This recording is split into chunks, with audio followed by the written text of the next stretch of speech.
No, I'm really excited about this session. I think it's diverse and I think it's tackling some really, really important topics.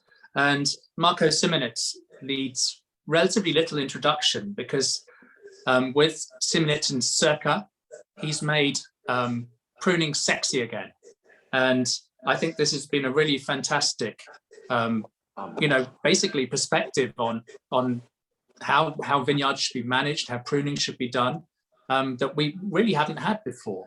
Because obviously trunk disease is one of the big threats to viticulture globally at the moment. And it's something that's really affecting a lot of old vineyards. I mean, the first time I came across it was in the Loire Valley, and Sauvignon's particularly susceptible. And I saw a lot of people there with old vineyards with lots of gaps. And they reckon that 20% of the vines in the Loire are affected by trunk disease, partly because Sauvignon is such an important variety there. And in France overall, the estimate is 13% of the vineyard is taken out by trunk disease. And so Marco has been, talking about ways that the vines can be pruned that reduce trunk disease. So Marco, can you say a little bit about your techniques? Hi guys, thank you for inviting me, and I'm really excited to stay with you guys and speak about this issue. I think is one of the most important issues in my life.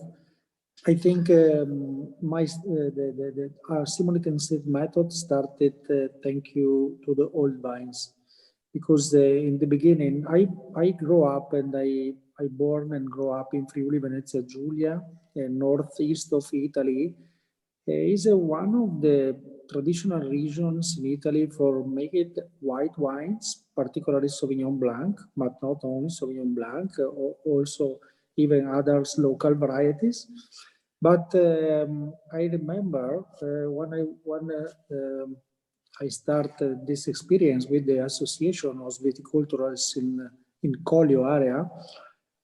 One of the big problems was the trunk disease in Sauvignon Blanc. You know, guys, the Sauvignon Blanc is one of the most sensitive varieties about trunk disease in the world. And in my mind jumped an idea what is possible to do for prevention and help the vines. In the moment, I don't speak about a lot about men's, but my goal was to try to help vines. And old vines was in my mind jumped the idea to turn around the world for find solutions. And one of the first my ideas was to find old vines in the world for understand, because sometimes old vines is in a good situation in terms of healthy. We wondered why there were so many older vineyards and how they managed to grow without problems, without any issues, and what the reason was behind that compared to your other younger vines. E delle prime cose che feci fu disegnare le piante della vite, perché a me piaceva disegnare e capire la. I was very interested, especially in the form and the structure of the vine, and he was extremely involved and very fascinated by the way the plant grew and why its structure was like that, especially with your older vineyards that branched and that were allowed to grow into open spaces. E vedevo che nella mia regione in Friuli le vigne morivano dopo 20 anni. In the region where Marco is from, in Friuli, on average, all your vines would die very soon, and they didn't manage to reach their full potential with old age. Erano gli anni intorno al 1900. It was at this time where Marco thought in order to find out why this was happening, he wanted to travel around Europe and search for your older vines and find out how they managed to remain living, healthy, and continue to become older. In buona salute. It was very interesting, and what Marco was interested in was to look for safe and sound vines that were very healthy, that had a lot of energy, that had a lot of vigor, that were willing and that were able to grow for many years onwards. E ho capito durante tutti questi viaggi dal sud della Francia alla Grecia, alla Tunisia, al sud Italia. Marco decided to explore, and he started traveling to the south of France, Tunisia, and Spain, seeing old vines. One thing that he managed to notice, and one of the reasons that he became so obsessed and so interested in the structure of the vines and the pruning thereof, was all of these vines that were growing, that were safe and sound, they were healthy, they were looked after, was they had the presence of branches or ramifications. So they weren't cut back, they were allowed to grow and branch into the open spaces. Ho capito che la cronologia, la formazione della ramificazione, del branching, era un denominatore comune. Era nelle vigne che al di là trovavo in Italia, in Spagna, in Svizzera, in Tunisia, in tanti paesi, vedevo che c'era un denominatore comune ed era proprio il branching, la cronologia del legno. So after traveling, being in Italy, obviously going through to France, Spain, traveling around Europe, the main denominator that came to the end of the observation of and the search of older vines was that they all had the presence of branching. That year after year, the vines had controlled branching that led to a chronology being formed where you were able to trace back year from year that it was allowed to branch and grow freely, but in a controlled and well thought out manner. When looking at the branching, there was something else that came hand in hand, and that was the available space, or the space that was available to the plant to grow and to reach its full capacity and potential. So yes, the plants were allowed to grow, but they had to have space available, and they were worked into that space, and they were allowed to reach their full potential by growing into that space with controlled branching. One thing that was also noticed was with these older vines that were allowed to branch, they were never pruned on their old wood. They were always pruned on the new shoots from the previous year, or the younger wood of the vine. So they were never pruned or cut back on their old, well-developed branches. They were always mainly worked on the new wood that was developed in a few seasons back. So Marco had an epiphany when he made these several observations of your old vines being able to branch and mainly being worked on the younger wood. And the main thing that came to his mind and the principles that he took from this were, in order to let vines be able to get old, you never prune and you never cut back the old wood that they've produced. The main reason that you can control and keep the vineyards going is you remain on the old wood that has been developed, because that old wood is living wood. And the whole reason why Marco thought this was because in order to preserve the life, you have to carry on adding living wood and help the structure become a warehouse of reserves, because in your living wood, that's where the warehouse is. So in order for them to survive and to remain healthy and safe, you cannot remove the old wood, and you must carry on working to branch and do a controlled branching in order to add wood and not remove wood. So another factor that came into play when observing the various vineyards around the world was the question, are there certain training systems and trellises which will allow and help form older vineyards? And the answer is no. The answer is to allow, no matter what trellising system you have, whether it's bush vine, tendone, pergola, spurred cordon, guyot, it doesn't matter which form, you need to adapt your system and allow for branching and allow for a chronological order of wood being formed every single year in a controlled manner. That will help the vine stay healthy and strong, and which will allow for old vines to be formed and to be looked after. Quando ho intuito questo, once Marco made these several observations and these several points that we've mentioned before, he wants to know how we could adapt that to modern viticulture, in row vineyards, where we have less space and we have a few more rules to abide, because we have VSPs, we've got space to work with. And that is how he managed to develop the Simonit pruning method, observing the older vineyards that were branched, that were looked after, that were not pruned and were not cut back, in order to make these younger vines that we are currently planting and pruning to become older vines. So after observing the older vineyards and seeing that a few of the factors, naming a few, were the branching, allowing them to grow, allowing them to add wood every year to help maintain the vitality of the vine, to keep it healthy, to keep it strong, to maintain the vigor, and to not dampen its potential to grow. Marco wanted to figure out a method and a way in order to ensure that especially the worker and the people that were responsible for the vineyard could keep this, because as we know, working in rows, we've got higher densities, we've got space to adhere to, and many of the farms and producers are used to cutting back and doing quite a violent pruning, a violent action of removing a lot of living wood because they are scared to grow. They do not want to grow. And this is where Marco wanted to develop a system and a method that would adhere to the space and the vine where it was planted, and how we could control the branching, because at the end of the day, in order to maintain and to let those younger vines become old, we need to allow it to grow and not prohibit the branching.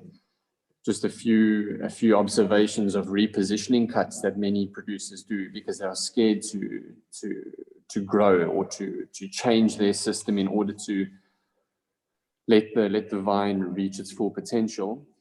The crown head method with certain pruning systems, we do that to cut back because we are scared to grow. Marco wanted to create this system where we could listen to the vine as well as the systems that we use to train the vines in order to grow safely year by year and to help the vine reach its full potential by branching and not restricting it to grow into open spaces.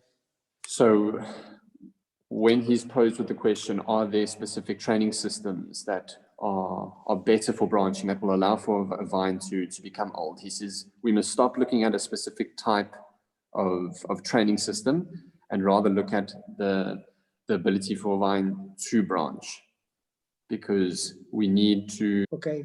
So when speaking about the training system, we must stop thinking of a fixed and a very strict system. We should rather think of the architecture of the plants as being a dynamic system, because as we all know, a plant that has 5 years, that is 5 years old, compared to a plant that has 30 years, they are going to look a lot different. They're going to occupy a lot different spaces.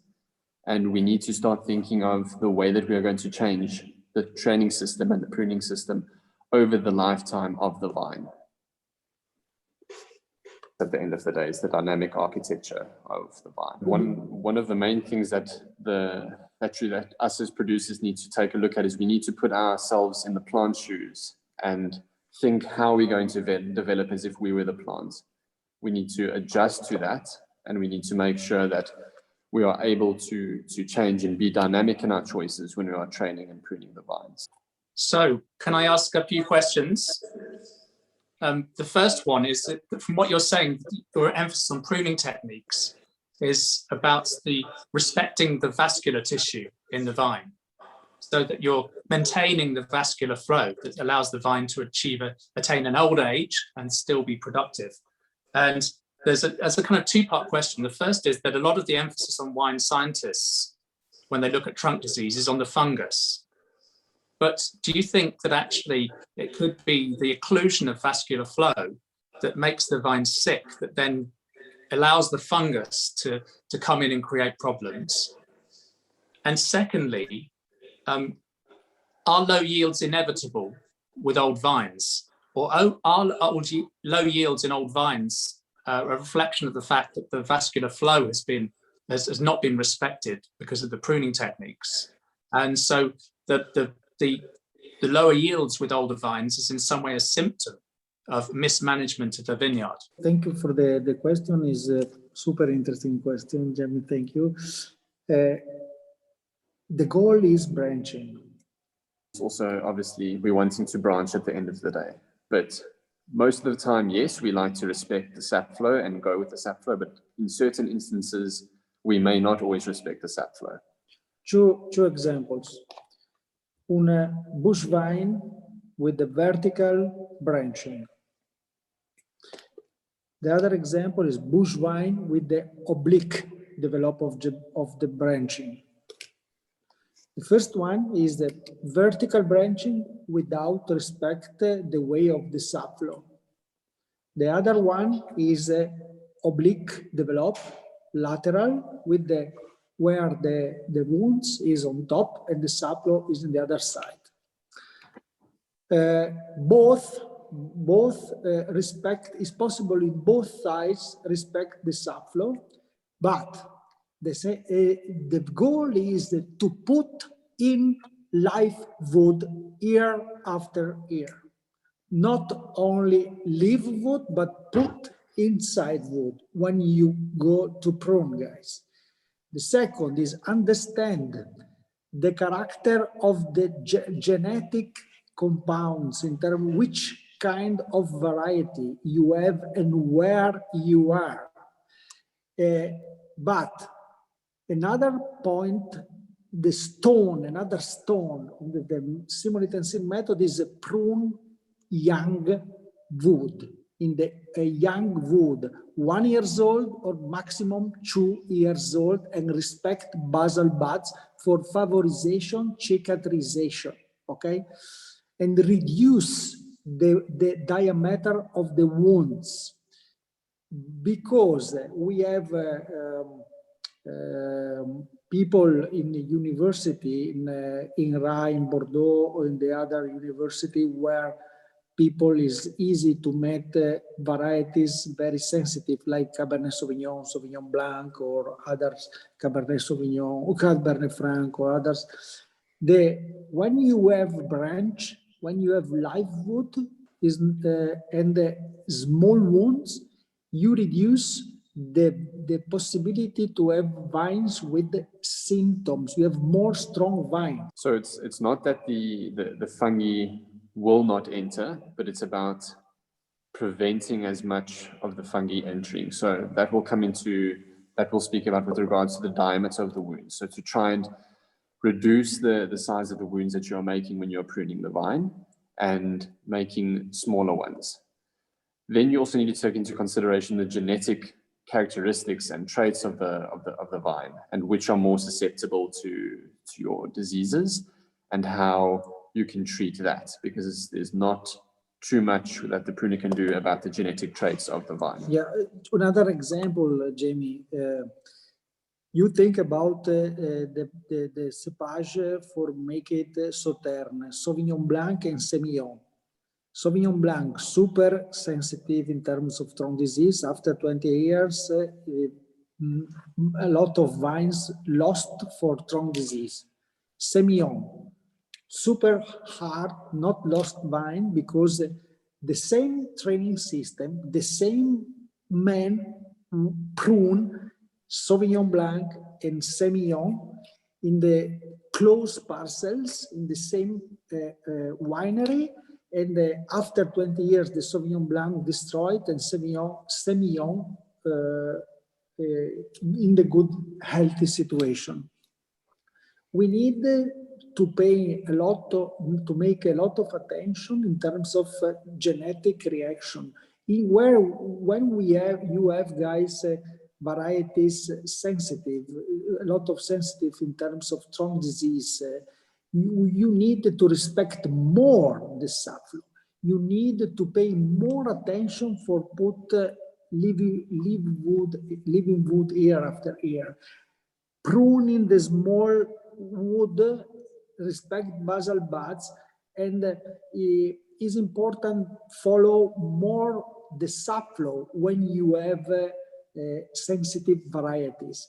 When you have strong varieties, for example, is always important branching, but it's possible also to change the direction and put wounds in the different sides, but branching, and you have not risks in terms of trunk disease, for example, okay?